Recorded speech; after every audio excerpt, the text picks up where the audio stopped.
کسی نے کہا کہ سب سے بہتر ذکر درود پاک ہے، تو دوسرے نے کہا کہ نہیں، حدیث میں ہے کہ لا الہ الا اللہ درود یہ افضل ہے، کون یہ صحیح کہہ رہا ہے؟ دیکھیں، پہلی بات تو یہ کہ یہ تقابل وغیرہ کرنا چھوڑ دیں، آپ اذکار کو اختیار کریں۔ اس طریقے سے بعض اوقات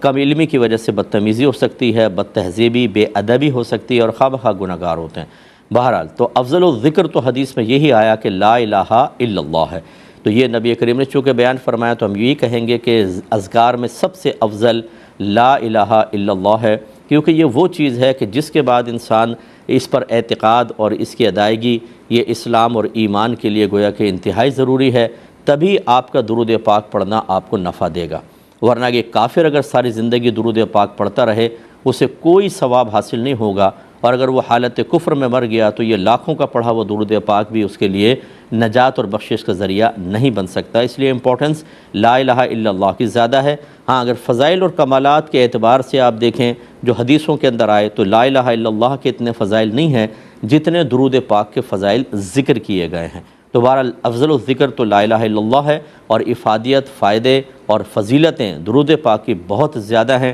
لہذا تقابل نہ کروائیں، دونوں کو آپ اختیار کریں، یہ بیسٹ ہے۔